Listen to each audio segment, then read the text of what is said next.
오늘의 그 강의 제목은 율곡인문학입니다. 한종주 저자님을 모시고 강의를 듣도록 하겠습니다. 왼쪽은 제 책의 그 겉표지고요. 오른쪽은 한종주 대표께서 율곡의 작용문을 잘 정리해서 7개 조목으로 이렇게 정리를 하신 내용입니다. 율곡인문학을 선정한 이유는 율곡 선생께서 사실 인간답게 살기 위해서 사람다움의 길을 제시했기 때문입니다. 사실 지금 경영학계에서도 지속가능한 경영 체계를 얘기하는데 결국은 정도 경영이 이긴다는 것이 이때까지 정설입니다. 그래서 정도를 이 양반이 이제 제시를 했고요. 두 번째는 다양한 정책 제안을 통해서 그 현실의 경계를 뛰어넘는 변화를 시도했습니다. 그러니까 율곡 선생님은 제가 볼 때는 행동주의자였고 퇴계 선생이 이상주의자에 따르면 이 사람은 바로 혁명을 꿈꾸던 사람이었던 것 같습니다. 그러면 공부를 하기 전에 우리가 율곡 선생님을 좀 알아야겠죠. 율곡은 사실 신사임당의 그늘에 가려져 가지고 사실 유명세를 그렇게 많이 못 탔습니다. 셋째 아들이고요. 그 강릉에 가면 오죽헌이 있는데 거기 몽룡실이 있습니다. 그러니까 꿈에 검은 용을 봤다 그래가지고 그 산실을 지금 보존하고 있습니다. 율곡은 유명해진 이유가 구도장원공, 그러니까 8개의 그 과거 시험에 급제를 했습니다. 그래서 여기 보면 갑자사마 방목이라 해서 그 합격자 명단이 지금 돼 있고요. 오른쪽에는 이것이 홍패라 그래가지고 합격 증명서가 있더라고요. 이것이 국립중앙도서관에 있습니다. 그리고 신사임당은 5만 원짜리인데 율곡 선생은 5천 원짜리입니다. 10분의 1이죠. 그럼 이때 율곡 선생이 어떤 사람인지 다른 사람이랑 한번 생존 연대를 비교해 보겠습니다. 율곡이 36년에 태어나서 1584년 49세 돌아가셨고요. 퇴계 선생은 35살이 많습니다. 그런데 70세까지 사셨고요. 동시대 인물입니다. 그 율곡이 가장 고생을 했던 이 선조가 비슷한 연대죠. 52년생이고 1608년까지 살았는데 재위 기간이 이 양반이랑 맞습니다. 그래서 율곡이 가장 고민을 했던 시기고요. 유성룡 사회가 1542년부터 1607년, 그러니까 동시대 사람임을 알 수 있습니다. 그 율곡이 유명한 이유는 이제 아까 작용문도 유명하지만 이 심우육조 때문에 유명한 거죠. 그러니까 선조에게 그 혁명적인 장계를 올렸죠. 6가지 병목. 그러니까 이율곡 선생은 이조 판서와 병조 판서를 지냈습니다. 정승은 못했습니다. 그런데 임현능, 양군민 이런 내용이 뭐냐면 현자를 임용하고 군대와 양민을 늘리고 재물을 넉넉히 하고 마을을 튼튼히 하고 전마를 잘 정비하고 그다음에 백성들을 잘 가르쳐라 이 내용입니다. 그래서 이 양반이 그때 그 첫 마디가 이제 이런 말을 쓴 거죠. 자주간 뭐가 오면 망한다 하는 얘기를 썼고요.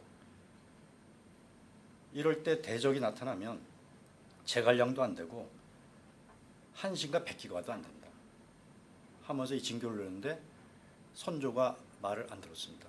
그래서 이 병조 판서를 그만두고 가서 화병으로 다음에 죽었습니다. 그래서 이때 나온 말이 10만 양병설입니다. 그러니까 중앙에 임한 8개의 고을에 10,000명씩. 제가 가장 감명 깊은 이 작용문의 가르침에 했다면 저는 제 8조목의 정의지심을 드리겠습니다.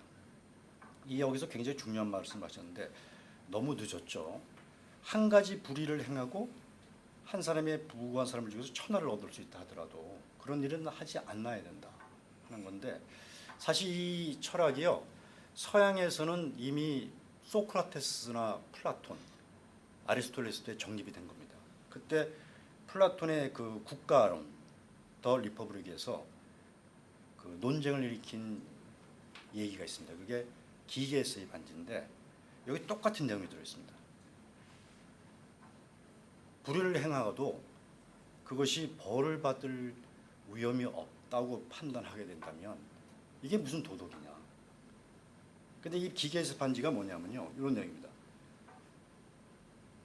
칸둘레스 왕이라고 그리스의 유명한 왕이 있었는데 그 신하 한 명이 소위 요새 말로 하면 농림부 장관 같아요. 근데 목동이라고 나오는데 동굴에 들어갔다가 반지를 맞습니다. 그 반지를 찾아가지고 딱 끼니까 이게 투명 인간이 되는 거예요. 그래서 몰래 들어가서 이제 왕궁에 들어갔더니 왕비가 유혹을 합니다. 칸둘레스 저 왕이 나쁜 놈이니까 죽이고 우리가 왕이 되고 왕비가 되자 해가지고 죽여버립니다. 죽이고 왕이 됐는데 그 리디아의 최고 부국이 됐습니다.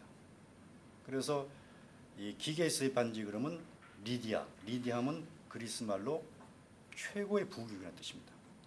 그래서 서양에서도 그림으로 많이 나왔죠. 이게 지금 왕비의 유혹입니다. 그래서 오른쪽에 있는 게 칸둘레스 왕이고요.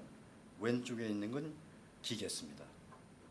그래서 이 왕이 죽이고 어마어마하게 부강한 나라를 만들었지만 이것은 국가가 아니다.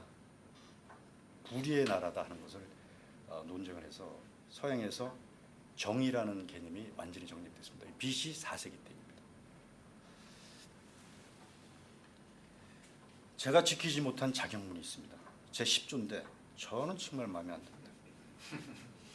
밤에 잠을 자거나 몸에 질병이 있는 경우 아니면 누워서는 안 된다. 저는 눕는 걸 좋아하는데 뭐 하나로도 맞는 게 없습니다. 한 번쯤이라도 졸리지 않으면 누워서는 안 된다. 낮에 졸음이 와도 안 된다. 저는 낮에 졸음을 사우나 가는데 이렇게 눈꺼풀이 무겁게 내려앉으면 벌떡 일어나라. 이게 제 고등학교 때 모습인데 우리 전원이 이렇게 잠들는데 율곡 선생님 말씀만 들었으면 저희가 이렇게 안 됐죠. 제가 자료를 찾아서 율곡 선생님 과연 위대한 사람인지를 한번 찾아봤는데 사실 그 주역에서는 별로 위대한 사람이 아니더라고요. 주역에서 율곡에 대한 평가를 뭐라고 했냐면 화수미제다 이렇게 했습니다. 제가 여기 써놨는데 위에 막힌 이 삼각형 있지 않습니까? 테이프 마커에서 이게 불입니다. 불이 위에 있으면 위로 올라가 버리죠. 밑에 있는 빵꾸 난 거 요거는 물입니다. 물은 아래로 흐릅니다. 그러니까 하나는 위로 가 하나는 밑으로 가니까 이거는 망하는 집안입니다. 그러니까 이 사주 이계가 들었으면 주역에서 망한다 그러는데 주역 64개의 마지막입니다. 요 반대말은 수화기제입니다. 물이 위에 있고 불이 아래에 있으면 물은 아래로 가고 불은 위로 가니까 이게 딱 맞아가지고 최고의 명사주라는 거죠. 근데 율곡은 굉장히 나쁜 사주였죠. 혁명을 하려도 안 되는 거예요. 그래서 어린 여우가 강을 다 건넜을 때 꼬리를 적신다. 그 주역 64개 마지막입니다. 이 미제형, 소호, 흘제, 유기미, 무유리 해가지고 이게